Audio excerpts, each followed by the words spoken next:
Good evening. Let's see, tonight, let's see, we'll be reading, let's see, the last of Digimon Adventures on Final Island. We're starting off here.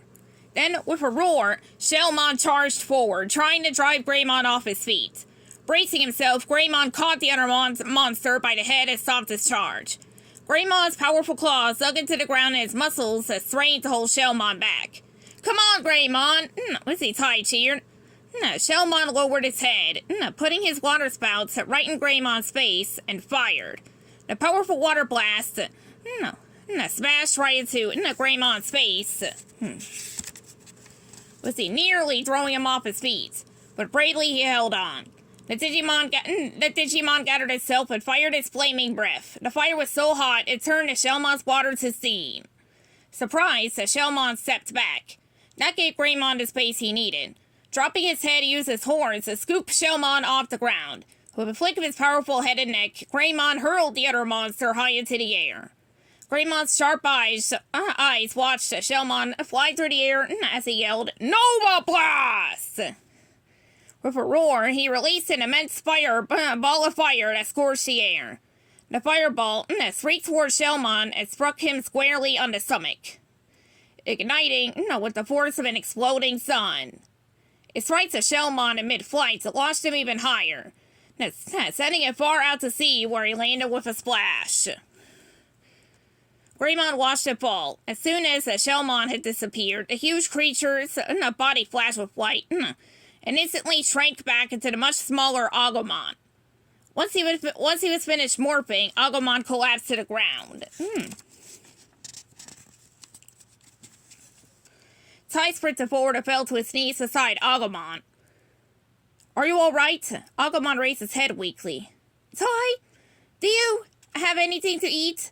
A short time later, the kids and the Digimons were gathered together, with the humans feeding their Digimons anything and everything they wanted to eat. As the Digimons gobbled food, Tai looked around at the telephones that had been destroyed by Shellmon. There's really no reason to stay around here now, Izzy nodded. If Shellmon wasn't destroyed, we should move before he comes back. In that case, let's go back to where we were before, Joe said. If anyone's looking for us, that's where they'll be. Sora sighed. Joe, we see. We fell off a cliff, we see, and went down a river to get here. Getting back would be a very big job. Now listen, said Izzy, always using his brain. Logically speaking, if there are phones here, there must be people to use them. So I think it makes good sense to try to find those people.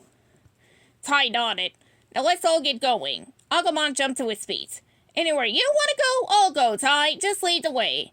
Now let's get out of this place, the boy said.